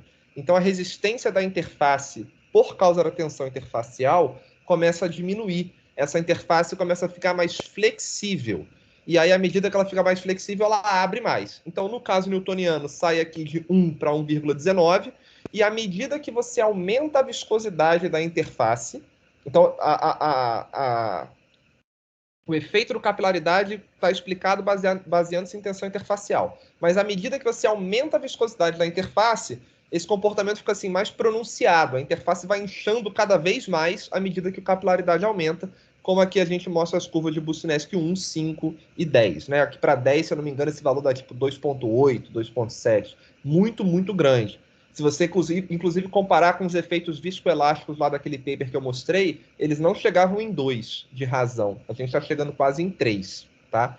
Dá para explicar por quê, mas, enfim, não quero entrar nesse mérito agora. Bem, segundo ponto entendemos como funciona a capilaridade. Vamos entender como é que funciona o Bucinesc. E aí agora as coisas ficam um pouco mais complicadas. Se você plotar o tamanho do jato em função do Bucinesc para capilaridades fixas, como a gente suspeitava pelo outro gráfico, o tamanho do jato sempre aumenta. À medida que a interface fica mais viscosa, para uma capilaridade fixa, o jato vai expandindo, expandindo, expandindo, expandindo. A diferença aqui é a seguinte, a gente não encontrou nenhum platô de estabilização, tanto no final quanto no início. No final, parece haver um platô, aqui em Bucinesc muito pequeno, mas esse platô é altamente dependente da capilaridade. Então, um Bucinesc muito pequeno, ainda assim, que seria um fluido newtoniano, ainda vai depender da capilaridade, o que faz todo sentido. Mas à medida que você aumenta o Bucinesc, a gente não encontrou um platô que o negócio estabiliza. Então, tem 2 motivos. Às vezes não estabiliza mesmo, às vezes a gente não conseguiu chegar com as simulações no número de Bucinesc realmente alto. Porque à medida que a interface aumenta, a malha vai deformando muito, começa a ficar uma dificuldade enorme de resolver o sistema linear quando você faz o mapeamento do quadradinho para o domínio que deforma. De toda forma, os artigos experimentais lá do Fuller e do Verman, eles medem número de Bucinesc assim, entre 10 e 100, entre 1 e 100. Então a gente botou 10 aí que a gente acha que é um negócio razoável. E tem um outro detalhe também. À medida que esse jato aumenta, vai demorando mais para ele estabilizar, né? Para ele chegar num perfil totalmente desenvolvido. E aí o domínio computacional, onde você trunca o escoamento, vai ter que ficar um negócio enorme, a malha vai começar a ficar muito grande. Enfim, tem umas complicações adicionais aí para um mero mortal que nem eu, que roda tudo no seu laptop aqui de 10 anos, que me acompanha há muito tempo. Então, a gente chegou até 10, foi legal, e a gente conseguiu tirar as conclusões disso. Então, o Ivan, que esse... Pois não. aumentar Bucinesc seria, por exemplo, aumentar essa dilatância, né? Não sei qual o nome que vocês estão dando. Aquele coeficiente que multiplica o div, não é isso? Na verdade, nesse caso 2D, os dois coeficientes são Os uma dois. coisa só, né? Então a gente tá curioso para fazer o caso axissimétrico, porque aí vai dar para ver direitinho o que cada um faz. Porque aí eles aparecem separados, entendeu? No salto de tensões. O Bucinesc infinito não seria, por exemplo, você fazer essa simulação, um experimento, vamos dizer assim, em que você empurra um fluido fora desse canal num vácuo, em que ele automaticamente se dispersa a área, vai praticamente infinita, ele fica pulverizado? Eu não acho que seja tão absurdo o H ser unbounded com o Bucinesc. Seria alguma coisa assim? Eu não sei. Quando eu discuti isso com o Márcio, eu me lembro bem disso, a gente não chegou a nenhuma conclusão, mas eu acho que não seria absurdo. O que pode ser absurdo é você ter na prática um Bucinesc alto desse tipo. Para situações práticas, entendeu? Porque o Bucinesc infinito, você pode pensar também que é um fluido invícido, né? Que só tem viscosidade na interface. Então, eu acho que começa a ficar a situação assim, um pouco utópica. Mas eu não acho nenhum absurdo, não. Eu não acho, não. Eu estou confortável com isso aí. Né? Um Bucinesc altíssimo. Esse é Bem, então, continuando. Aqui eu estou mostrando só umas figurinhas do perfil da interface. Então eu peguei, voltar aqui, eu peguei esse jato aqui, grandão, e cortei ele, estou colocando essas linhas aqui, tá? Então do lado esquerdo eu fixo o Bucinesc, aumento capilaridade, o jato aumenta mais, ele engrossa, né? Bucinesc 5, e aqui do lado direito eu fixo capilaridade e aumento o Bucinesc, o jato também engrossa, e fica mais cheio. A diferença fundamental que você pode ver aqui é que esse caso extremo que está em cinza, no lado esquerdo, dá para ver que o perfil estabilizou bem, né? E está praticamente totalmente desenvolvido em x igual a 10. Do lado direito, o Bucinesc 10 ainda parece que está desenvolvendo, né? Então, o domínio, se eu não me engano, vai até 20 ou 25. Eu coloquei esse trecho só para mostrar melhor. Então, tem uma diferença fundamental. Embora aumentar qualquer um dos dois com o outro fixo aumente o tamanho do jato, parece que o Bucinesc tem um efeito importante no desenvolvimento, no comprimento de desenvolvimento que essa superfície livre precisa para chegar num estado, vamos dizer, completamente desenvolvido. E aí agora, isso aqui é uma coisa que eu aprendi também recentemente, né? Fatos são ótimos, né? Mostrei os fatos. quero saber os porquês, né? Então, a gente tem que tentar explicar por que isso está acontecendo. E aqui a gente usou um argumento puramente cinemático, que eu acho que é muito elegante. Então, vamos lá. Do lado esquerdo, eu estou plotando a velocidade do escoamento na linha de centro, no meio do canal. X igual a zero é o ponto em que o canal acaba. Então, X negativo é dentro do canal, X positivo é fora, é na superfície livre. Independente do Boussinesq, todo mundo vem com a velocidade adimensional de 1,5, o que é óbvio para um escoamento de Poiseuille, né, entre duas placas. A velocidade adimensional normalizada pela média, a velocidade de linha de centro normalizada pela média vai dar 1,5. Quando você chega na interface, na região da interface, essa velocidade tem que cair. E nós já sabemos disso, porque se o jato aumenta, mesmo que um pouquinho, a velocidade tende a cair, a velocidade média. O curioso é que ela começa a cair, ela cai mais, ela cai bem mais para o Boussinesq mais alto, o que também faz sentido, porque aumentou mais o jato, então a velocidade tem que cair. Se você olhar agora para a velocidade na superfície, vamos pegar em x igual a zero, que é onde começa a interface, lá no bico do canal, e vamos avaliar a velocidade na superfície. O que acontece é que essa velocidade, para todos os casos, ela cresce, porque você saiu de zero, condição de não deslizamento na parede do canal, e começou a acelerar o fluido. Quando ela cresce, aí a gente mata a charada, porque quando a interface é viscosa, a velocidade da interface cai muito por causa da viscosidade na interface. O fato de você ter viscosidade na interface dificulta esse processo de aceleração do fluido. E não só dificulta, como reduz a velocidade. Então, a velocidade da interface em si diminui. E quando eu digo que dificulta e diminui, é porque se você olhar a curva vermelha, que é um Boussinesq zero, rapidamente, precisa de 2 unidades de comprimento, o fluido estabiliza na sua velocidade final, na velocidade da interface, na velocidade da superfície livre. Se você olhar para o rosa, precisa de mais comprimento, tem que vencer mais comprimento. Então, a viscosidade na interface está dificultando a aceleração e está reduzindo a magnitude dessa velocidade. E aí, o que você pode fazer para comparar, compara a figura da esquerda com a do meio. Essa linha vermelha aqui, que é a velocidade na linha de centro, é igual a essa linha vermelha aqui, que é a velocidade na superfície. Se você tem a linha de centro e a superfície se movendo com a mesma velocidade, isso é um escoamento de corpo rígido, né? Um escoamento desse tipo é um escoamento de corpo rígido. Você não tem taxa de deformação na superfície livre. Não tem nada que vai cisalhar, que vai estender, que vai deformar o fluido. Então, você repare que as linhas de cores iguais, elas são as mesmas, têm os mesmos valores, tanto na linha de centro, na região da superfície livre, quanto na interface, que obviamente está na região da superfície livre. E aqui o que a gente mostra nesse último gráfico é a taxa de variação da velocidade da interface ao longo da interface. Então, se você olhar para a curva vermelha, que é o fluido newtoniano, essa taxa de variação começa muito alta e rapidamente zera. O fato dela começar muito alta é porque o fluido acelera muito rápido. A interface é simples, não tem nada impedindo isso. E ela rapidamente zera porque o fluido rapidamente atinge o regime desenvolvido. À medida que você aumenta o número de Boussinesq, o que vai acontecer é que essa taxa de variação começa mais baixa e ela precisa de mais comprimento para chegar em zero, que é o momento em que o jato se estabiliza. Então, nesse último caso aqui, que é o rosa, a taxa de variação da velocidade é bem pequenininha, o fluido acelera de forma mais devagar, e então ele estabiliza bem aqui no final. Então, as nossas conclusões e as nossas maneiras de explicar isso são duas. A primeira é que a viscosidade da interface ela vai afetar o escoamento no bulk, na meiuca do escoamento, e o escoamento na interface. Ela, em geral, nesse problema, freia os dois, ela reduz os dois. E aí o que acontece é que, como à medida que você deixa essa redução mais drástica, a viscosidade da interface aumenta, então a interface tem que expandir mais, e aí, para conservar massa, o negócio tem que andar mais devagar. Então, na verdade, é um argumento cinemático em que a viscosidade da interface freia o fluido, tanto no meio quanto na interface, e se ela freia, a velocidade diminui, ela abre para conservar a massa. E por fim, pois não.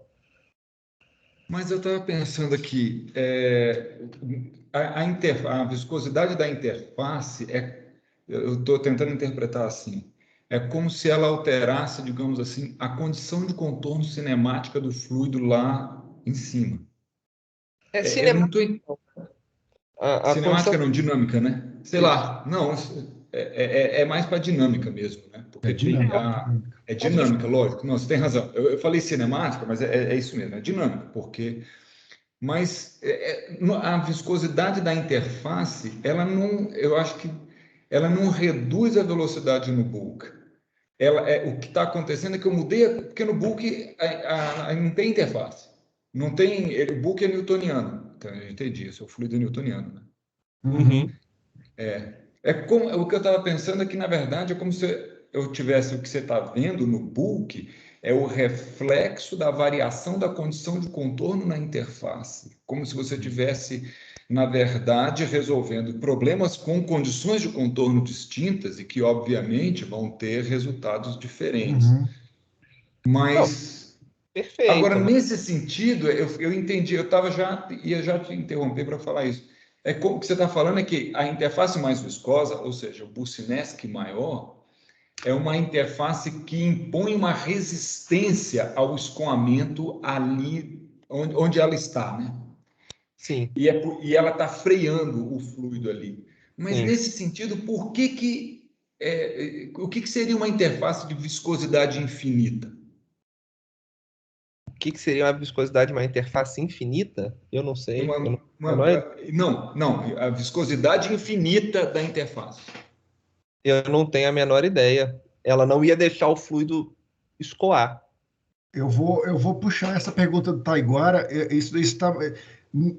Eu estava encucado com uma coisa parecida, Taiguara, a sua pergunta, e talvez a minha pergunta ajude Ivan talvez responder as nossas duas. É curiosidade também, tá, Ivan? Você tem o perfil de velocidade nessas saídas dos jatos, Ivan? O perfil em relação a Y, né? Isso. Posso ter. Porque a minha pergunta é, tem shear na superfície? Na superfície livre? Não deveria ter, né? Não deveria. Eu acho que tem que ter. Acho que tem que ter. Porque pois é isso que está me cucando. Porque se a superfície é viscosa, o que a gente está acostumado a ver é que na interface não tem shear. Se não tem shear, onde é que entraria o efeito viscoso da interface? Não, mas eu acho que você tem toda a razão. Eu acho que só não tem shear quando o negócio vira um plug flow. À medida que o negócio não. Porque não, você tem... se a superfície for limpa, não é plug flow. Ah, sim, é plug flow. Você tem razão, é plug flow. Se a superfície for limpa, plug flow. Que é essa região final. Aqui não tem shear. Aqui o perfil é todas as setas horizontais bonitinhas. E sim, há uma taxa de deformação da interface, há um shear da interface, porque há variação de velocidade na interface, que sempre há, acompanhada por uma viscosidade. Na verdade, esse é o significado da viscosidade de shear da interface. Ela resiste a deformações isocóricas, como shear e extensão. As que não são isocóricas, você bota na conta do outro cara, que é a que está associada à taxa de variação da área. Mas sim, existe shear na interface. Ô, Yuri, eu acho que o que você estava pensando, eu estou falando para a gente fixar essa ideia, né? É que a reação no fluido às tensões da interface, já que a interface é viscosa, a reação no fluido, que é newtoniano, impõe que haja uma tensão de cisalhamento no fluido, para responder às tensões, como é que fala, que vem da interface. Porque a interface... Não é isso? Mas é nesse sentido que eu estava querendo tentar entender o que seria uma interface de viscosidade infinita. Porque, para mim, isso teria correlação com a resposta ou melhor, com aquela questão que ficou num slide atrás, sobre se existe um limite para a espessura do Dicewell em função do Bucinesc. Que parecia que era unbounded. Responder aí a pergunta. Rony, pode falar. Fala, Rony. Deixa eu falar rapidamente aqui. Então, quando você vai aumentando de maneira avassaladora aí a viscosidade na interface, você vai impedindo o fluido de dar uma continuidade, vamos dizer assim, ao longo do escoamento.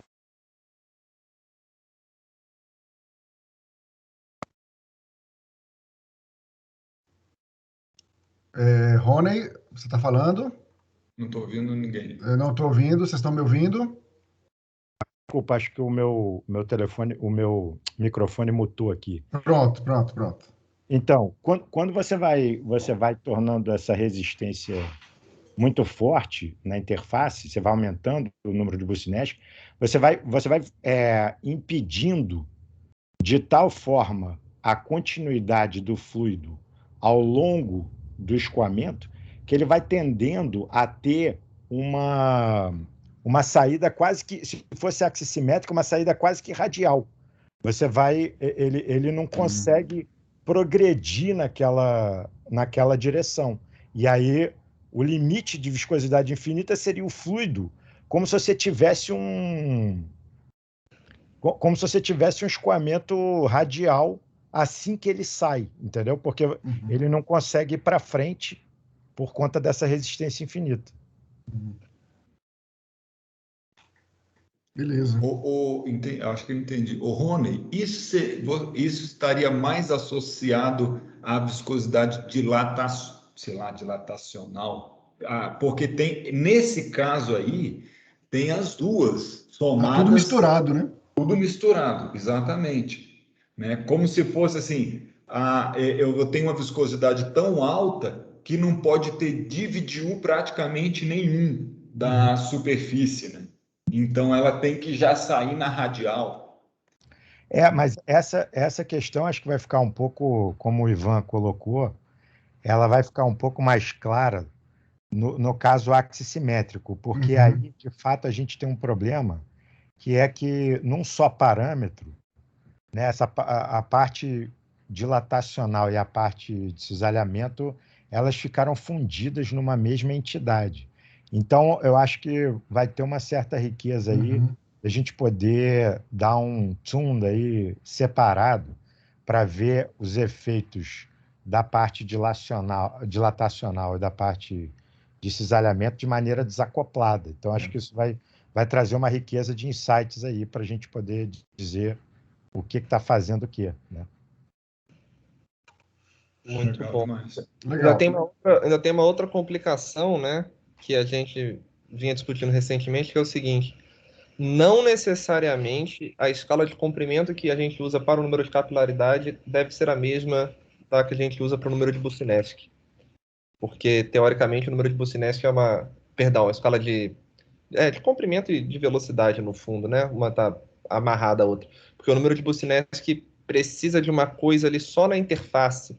E aí a gente aqui está usando escalas bem macroscópicas, né? A gente fez alguns problemas de coaching, por exemplo, que é muito mais difícil, né, o escoamento, e ficava muito difícil, as coisas não eram monotônicas, elas iam e voltavam, e aí a gente começou a testar outras definições, né, de capilaridade de Boussinesq, ou até eventualmente o produto, a razão, alguma combinação entre as duas para tentar separar os efeitos. Mas, por hora, a gente está piercing the ground, né? Só nos primeiros passos. Então, é mais ou menos essa a nossa conclusão. A interface freou todo mundo, a interface e o meio, todo mundo vai mais devagar para chegar no plug flow no final das contas. Bem, então, conclusões rápidas, né? Interfaces podem ser complexas, mesmo que o fluido não seja. E aí a lei de Young-Laplace não vale. A lei de Young-Laplace ela é o caso particular de uma interface com tensor de tensões da interface isotrópico e com tensão interfacial constante. E aí a gente precisa de modelos mais complexos para descrever o comportamento da interface.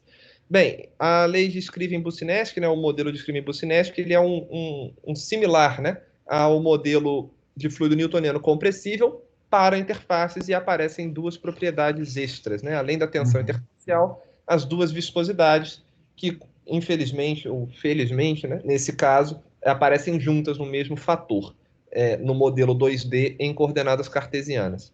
E a maior conclusão é que se a gente pega um escoamento, um processing flow, né, um escoamento de processamento macroscópico como esse, isso é novo, né? O pessoal da literatura costuma estudar só gotas e bolhas e pendant drop, coisas do tipo. No escoamento macroscópico, a gente viu efeitos assim dramáticos que lembram muito o Dye-Swell típico de fluidos viscoelásticos, mas aqui é para um fluido newtoniano com a interface viscosa. A elasticidade nem entra na jogada, e à medida que a viscosidade aumenta, o Dye-Swell fica mais pronunciado. Por fim, o que a gente gostaria de fazer? Entender melhor o efeito das tensões normais e tangenciais separadamente, além das duas viscosidades, é difícil a gente dizer o que acontece por causa de tensão tangencial, o que acontece por causa de tensão normal, porque fica tudo muito misturado, né? Então a gente está pensando em maneiras de, assim, de definir os adimensionais ou tentar rodar algumas simulações com um modelo meio capenga, né? Apaga isso, apaga aquilo e ver se encontra alguma conclusão. Estudar, obviamente, os efeitos de reologia interfacial em sistemas multifásicos usuais, né? Emulsões, espumas e por aí vai, fluidos biológicos, etc. O terceiro ponto é o que eu mais gosto, né? Passar isso para outro tipo de problema, em especial problema de coating, problema de deslocamento fluido-fluido, né? Você tem um fluido que tem uma frente mexendo outra, em problemas de liquid printing. Então, por exemplo, aqui do lado esquerdo tem um problema de liquid printing, né? Que você tem uma ponte entre dois fluidos sendo separada por uma engrenagem, ela vai quebrar, e esse processo de quebra e de formação de gotas e de impressão, né, de gravura depende das Desculpa, interfaces. Ivan, qual livro que você disse? Qual livro? Não, você falou agora, esse exemplo que você está dando da engrenagem, ele é da onde?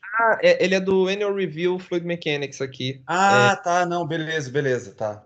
Beleza? E o outro aqui do lado direito, um deslocamento aqui de óleo e água, né, em um capilar com diferentes molhabilidades, também depende muito da interface. E por fim, como eu disse, esse é o primeiro modelo, além do mais fácil de todos, né? Então, só com esse modelo já dá para fazer, além disso, ver os efeitos de Marangoni, né, da tensão interfacial variável, junto a uma equação de transporte para tensão interfacial, deixar as propriedades da interface serem variáveis, viscosidade variável, por exemplo, e tentar incorporar outros modelos mais complexos, né? Principalmente os elásticos e os viscoelásticos.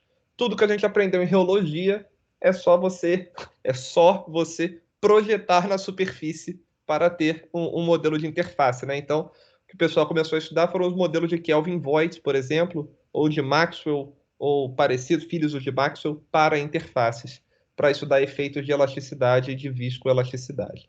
Então, com isso, eu agradeço imensamente pela atenção de vocês, ao Yuri por aceitar o convite espontâneo, e deixo os meus agradecimentos especiais para o Márcio e para o Rony, que participaram ativamente de toda essa discussão e de todo esse trabalho. Excelente, muito obrigado, Ivan, palestra sensacional. Então, vamos lá. Abrimos, então, para perguntas, dúvidas, questionamentos, sugestões. Ninguém está falando nada, eu vou falar rapidinho. Manda ver. Primeiro, falar que eu adorei a palestra, Ivan, foi maravilhosa, parabéns. A gente não espera diferente de você, mas foi incrível, cara. Fiquei muito orgulhoso, muito feliz fazer um comentário sobre o Brás, achei aquilo ali muito legal. Você sabe que eu sou entusiasmado por esse tipo de ação, né, de atividade. Na verdade, isso é uma responsabilidade de todos nós. Então, cara, muito orgulho disso que dessa iniciativa e desse trabalho que você está desenvolvendo, do trabalho difícil, né? Parabéns demais. Vou fazer só um comentário. Primeiro eu fiquei com uma dúvida que eu não quis falar na hora, porque eu achei que era muito boba, mas não tem ninguém com a mão levantada. O IS, ele é sempre TT mais KK, chapéu, né? Não importa se é só naquela... Porque sim. Né? A única diferença é que esse T e esse K são, digamos assim, arbitrários em cima da interface. Que o único que não é o normal, né? É o Os NN. outros dois. Exatamente, são os outros dois. Então, fica uma coisa estranha de como definir esse tensor. Assim, eu confesso que me parece que é super arbitrária a definição desse tensor. Como é que faz isso aí? Como é que escreve ele? Quando você vai programar ele, o que você faz? Eu não preciso dele para programar, né? Porque assim, vamos lá. Ele resolve no quadrado, não é isso?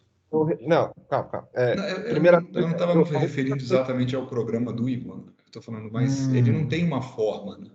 Não, ele não tem uma forma, e eu acho que ele, inclusive, depende, né? Se você pegar aquela figurinha que eu coloquei aqui no início, ele depende para onde você aponta esses vetores binormais, entre aspas. Porque são super arbitrários, né? São super arbitrários.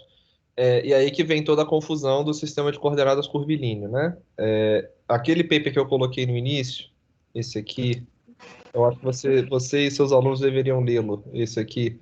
Esse paper trata assim a parte matemática mais rock and roll disso aí. Eu não sei como implementar isso em 3D. Em 2D. Eu ia falar, eu queria dar um comentário sobre isso, sobre a implementação de Nabla S, Div S e outras coisas S. Não, operadores diferenciais S. Vale para o U, vale para tudo. Qualquer, né? E, na verdade, tem um truque que tem gente que está usando, que é o seguinte: vou pegar o exemplo do grade. O grade S de alguma quantidade, ou seja, a projeção do vetor gradiente daquela quantidade na superfície, ela pode ser calculada se você tomar o grade comum da extensão normal da propriedade da superfície. Ou seja, se ao redor da superfície, em 3D, vamos supor que você tem uma propriedade sobre a superfície, digamos a concentração. Essa propriedade está na superfície. Vamos supor, agora imagine, ela está definida na superfície. Agora imagine que ela seja estendida para o R3. E que nessa extensão para o R3, todos os pontos no R3 fora da superfície tenham a si associados a projeção normal, o valor que a projeção normal desse ponto tem na interface. Você está entendendo o que eu estou falando? Uhum. Se você tomar o grade dessa concentração, da extensão normal da concentração, o grade comum, ele é o grade S na posição da superfície. Isso é uma coisa que eu não sabia, né? Obrigado pelo insight, mas no fundo eu não preciso disso, né? Porque eu nunca vou estender nada para fora, né? Não, você não vai estender, mas você pode querer resolver o div S, o grade S, o laplaciano S. Aí você entendeu? Você pode querer fazer isso. Então, por exemplo, no seu problema lá, o que você, em tese, poderia fazer? Vamos supor que você tivesse agora uma coisa 3D, tá? Uhum. Você faria essa extensão e tomaria, por exemplo, o grade normal da extensão, o grade convencional. Normal, que eu quero dizer, é convencional. A palavra normal aqui fica mal aplicada. O grade convencional da extensão. Que isso vai recuperar o grade S na superfície. Agora, o grande barato é que você não precisa fazer isso, na verdade, fazendo a extensão de fato. Tem umas manhas para você sempre interpolar e, em vez de você calcular, você calcula sempre a coisa estendida na normal. Mas, enfim, eu só estou te falando isso aí porque... Oi? Que vem lá do closest point, né? Que você falou. Que vem do closest point, que é o pessoal da visão computacional e que resolve problema, por exemplo, de difusão em cima de um objeto esquisito. Entendeu? Bem, mas é isso. De toda forma, no meu caso, eu preciso, como acho que foi o André que me comentou, né? Eu só estou lidando com a minha coordenada é o comprimento de arco, né? E eu preciso do vetor tangente. E no domínio computacional, ou tá para o lado ou tá para cima, né? Então eu não tenho muito problema. Eu não preciso definir nada disso. Uma vez que você consegue escrever a formulação de resíduos ponderados, todos os teoremas da divergência, não sei o que, blá, blá, blá, blá, blá, blá, blá, blá, blá, eu preciso só de DS, de coisas que dependem. Sim, a sua derivada fica local ali, sim. Cara, mas foi demais. Parabéns, viu? Parabéns, Tem um detalhe importante aqui, eu deixei passar e nenhum dos entendidos aí de elementos finitos falou nada. Vocês estão enferrujados, Taiguara, Yuri, André. Como é que resolve isso aqui, ó? Como é que resolve essa segunda derivada aqui? Isso é uma dica importante. Então, para quem está perdido aí, pessoal, em elementos finitos a gente odeia segundas derivadas, né? Porque as funções de base que a gente usa, em geral, elas têm que ter derivadas contínuas, né? Ao longo do roteiro. Então, você pode falar assim, pô, mas quando você escreve a equação de Navier-Stokes, tem lá um mi laplaciano de U, que é uma segunda derivada.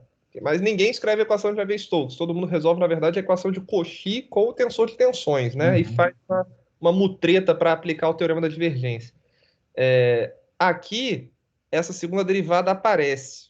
Quando eu fiz essa conta a primeira vez, porque isso aqui ainda não é a formulação final, isso é só a condição de contorno, né? Existe uma parte de passar isso para resíduos ponderados, né? Eu fiz essas contas a primeira vez, eu quase caí da cadeira. Eu mandei para o Rony, ele conferiu também. O que acontece é que essa segunda derivada ela some naturalmente quando você aplica a derivada do produto e tira o teorema da divergência e faz aquelas manhas.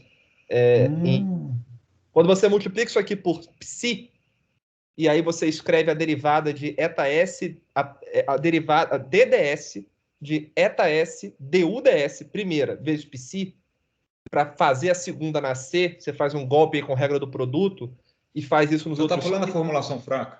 A formulação Isso. fraca. Essa segunda aqui monta. E coincidência, assim, absurda, horrorosa. Porque se não fosse isso, eu tava perdido. Se não fosse isso, assim, dava para fazer, mas ia Você ia sair. você ia ter que usar uma função de base de mais alta ordem. Ou eu ia ter que criar uma outra variável independente para virar o gradiente de velocidade. Isso. Isso. Derivar ela. Derivar essa segunda. Então, isso aqui é um detalhezinho que a gente também... se eu não me engano, a gente nem fala disso no artigo, né? Porque isso aí vale ouro, mas agora tá no YouTube, né? Já era. Agora já é só tem que falar português, né? Então, Exato. enfim, tem uma manha aqui. A forma é essa, é bonita, é elegante e tal, mas não é simplesmente pegar, sentar e programar. Tem uns pulos do gato aí atrás. Beleza. Pessoal, valeu demais. Ivan, eu tenho uma perguntinha para você. Na verdade, duas. Na verdade, três. Coisa simples. Primeiro, como é que você impõe essa condição de boundary condition aí no outflow? O que você de fato impõe? Isso aqui o Taiguara vai me xingar, porque eu já tentei explicar isso para ele tanto e ele nunca teve paciência de escutar. Quem sabe agora ele vai escutar. Vamos lá. Ô, Yuri, vamos lembrar rapidamente aqui. Quando você faz a formulação fraca, aparece uma integral de linha, uma integral contorno, de um termo que é n escalar sigma vezes a função de base, vezes a função peso, ds, né? O termo é n escalar sigma. Né? É uma tração. É a boundary integral of traction. Tem 4 coisas que a gente pode fazer. Você precisa escrever o tensor de tensões em função das variáveis primitivas, que são velocidade e pressão. E você precisa conhecer o vetor normal. E você aplica esse produto n escalar sigma. Então, quando você aplica esse produto, imagina que você vai ter lá o menos P, o menos PN, mais um termo ligado à velocidade. Você tem 4 opções. A primeira opção é você impor simplesmente a pressão. Você deixa o escoamento ser desenvolvido ou não e você fixa a pressão na saída. Isso não é necessariamente bom, tá? Porque sempre que a gente lida com condições fracas em elementos finitos, pode dar problema, né? A outra opção é você impor a pressão e que o escoamento é desenvolvido. Isso é melhor, porque aí você bota um domínio muito grande e aí você garante que o escoamento é desenvolvido e você deixa a pressão lá só de referência, né? E eu preciso impor a pressão. Se você imagina, esquece a superfície livre, imagina um tubo. Se eu resolver um problema como esse num tubo, eu preciso impor a pressão na saída. Porque eu não dei nenhum nível de pressão para o problema, eu impus o campo de velocidade. Então, a primeira opção é impor só a pressão, a segunda é impor a pressão e que o escoamento é desenvolvido.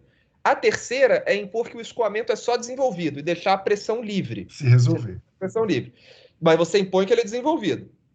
E aí, se fosse num tubo, isso não funcionaria. O código não converge, porque tudo é solução a menos de uma constante, né? Que é a pressão. Claro. Então, e a quarta opção é você não fazer nada.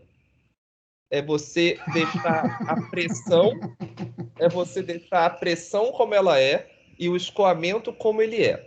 Então você vai verificar se o escoamento desenvolveu ou não naturalmente, e você vai ajustar o tamanho do seu domínio sem fazer nenhuma imposição de pressão. Mas você tem que conservar a massa. Calma, 2 comentários importantes. O primeiro comentário é: a pressão tem que ter um nível. Num problema fechado, você vai ter que dar um nível de pressão. Ou você mata um elemento lá no meio e define a pressão nele, ou você impõe a pressão na entrada, ou você impõe a pressão na saída. Num problema de superfície livre, a pressão vem da superfície livre. A superfície livre já me seta qual que é a pressão, porque ela vai curvar de acordo com a diferença de pressão para cima e para baixo, né? Então eu posso dar o P0. Dar o P0, eu não preciso dar a pressão aqui. E o segundo comentário é que você, que é um matemático rigoroso, né? Você deve estar assim, caindo para trás, como é que eu estou resolvendo uma equação elíptica sem condição de contorno, né? Uhum. Eu não tenho condição de contorno, de fato, eu não tenho. E aí o que se prova, esse é um paper do Papanastasiou, de 93, se eu não me engano, no International Journal Numerical Methods in Fluids, e depois ele deu origem a mais dois. Um do Renard, que é um cara famoso, talvez você já tenha ouvido falar, Georgia e outro, Tech. eu não sei se é Yuko ou se é o Michael, mas é um dos dois. O marido e a mulher. Eu sei, mas eu não sei qual dos dois que... Talvez os dois, não sei. E o outro é do Griffiths, também é um cara famoso. Você pode mostrar que o problema na formulação forte, do jeito que a gente conhece as equações, o problema de Navier-Stokes, elíptico, com as condições de contorno, etc., ele só é bem posto se tem condições de contorno. O problema fraco, ele continua bem posto se você não impõe condições de contorno em uma das fronteiras, por exemplo, na saída. E isso é muito louco, né? E aí Não, você... na verdade isso eu acho que assim, é isso mesmo. Eu não Porque acho... na formulação fraca, você pode incorporar condições de contorno, principalmente se elas são condições de contorno de derivada. Então, quando você não faz nada, provavelmente tem alguma derivada que você falou sem querer. Você setou zero. Na verdade, não, Tato, porque quando eu não faço nada, eu estou calculando o n escalar sigma com os valores correntes, entendeu? Eu estou usando os próprios coeficientes de função de base, eu estou colocando todas as derivadas ali. Eu não estou fazendo nenhuma imposição, eu não estou pegando um termo e falando qual que é a pressão, ou eu não estou matando algum termo e falando que o gradiente de velocidade é desenvolvido, que o perfil de velocidade é desenvolvido ou não. Você não está matando um termo da integral de linha que sobrou, não? Do teorema da divergência que você usou para fazer a formulação fraca? Eu estou computando a integral de linha inteira sem impor nada. Então, na verdade, imagina assim, você tem a integral de linha e ela vai trazer uma informação do contorno. Você pode, por exemplo, descartar todo o resíduo e impor a velocidade, uma condição essencial. Você pode pegar uma condição de simetria e impor que a tensão, a velocidade tem derivada zero.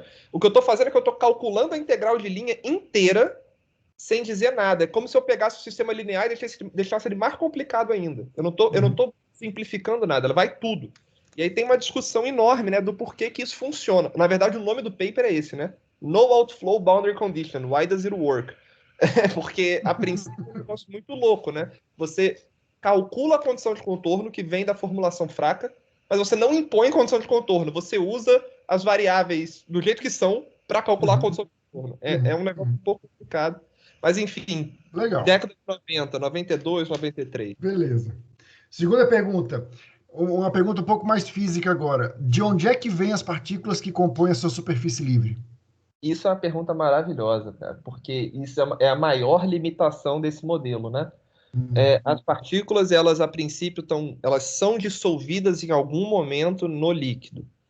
O problema é que esse modelo, ele não leva em conta o que seria um tempo de residência que precisa para essas partículas saírem do meio e irem lá para o líquido, então para a superfície. Então essas partículas, sim, elas viriam do líquido, elas seriam liquidofóbicas, elas querem ir para a interface, elas querem sair dali, só que o modelo em si admite que elas já estão ali desde sempre.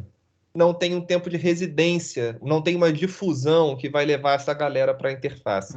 Elas nasceram ali. E nem vão sair da interface. E nem vão sair da interface. Não, ela é tipo insolúvel ali no book, então ela fica sempre na interface. Exatamente.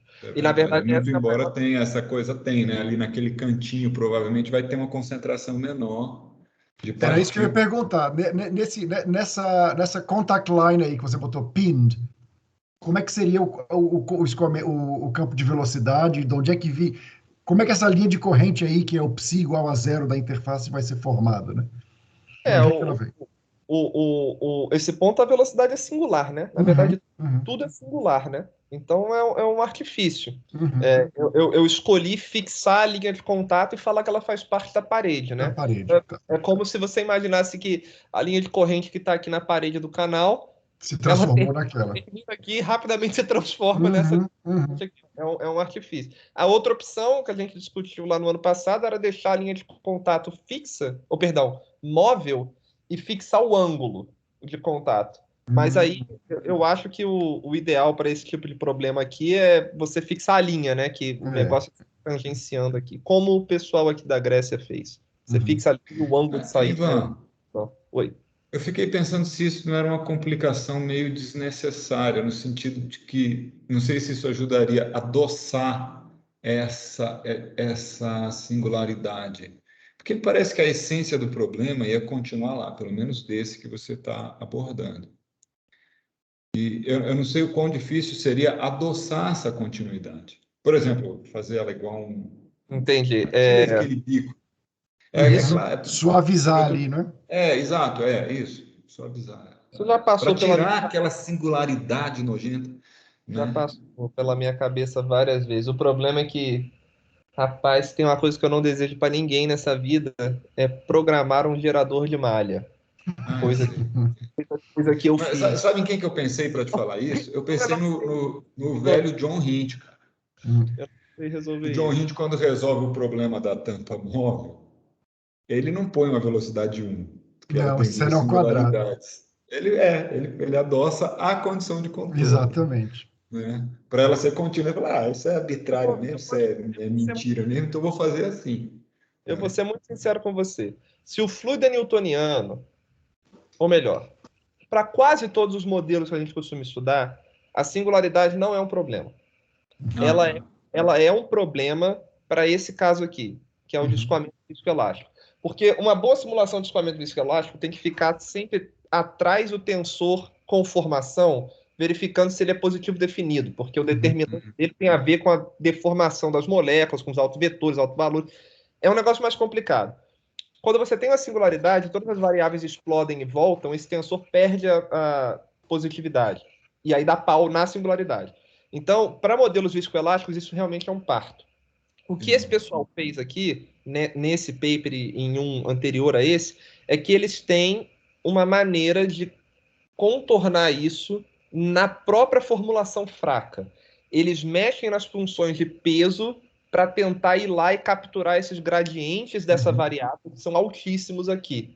E aí é um negócio muito difícil. Eu li esse paper meio na diagonal outro dia, mas é um negócio assim que não é trivial. Mas, tirando viscoelasticidade, em problemas desse tipo, a singularidade não é o fim dos tempos. Ela é Para integrável. você não está sendo um problema, né? Você quer dizer, Não, aí tá de ela é boa. integrável e dá para fazer direitinho, não tem problema não. Beleza. E a última pergunta, Ivan, mostra para mim de novo aqueles perfis das superfícies que você traçou ali. Gosto. Opa. É isso aí. Será que você não consegue uma pseudo-solução de similaridade aí, não? Isso aí está muito parecido com a similaridade, não está, não? Isso aí, eu vou deixar isso aí para pessoas mais espertas do que eu. como você, pessoal que sabe matemática.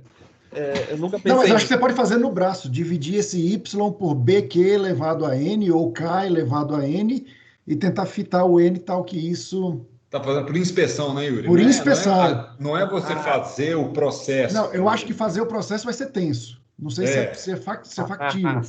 Mas na raça, criar uma lei de potência. Eu acho que sai, Legal viu? mesmo. Eu posso. Mesmo. Muito legal. Eu posso dar uma acho que olhada. Você faz x elevado a p, por exemplo, né, Yuri? Exatamente. E aí vai atrás do p, cara. Exatamente. Eu gostei. Vou tentar. Beleza. Galera, mais alguma pergunta, alguma dúvida, algum questionamento? Beleza. Então, Ivan, quer falar alguma coisa antes da gente encerrar? Eu não quero, não. Eu quero só agradecer por aceitar o convite, né?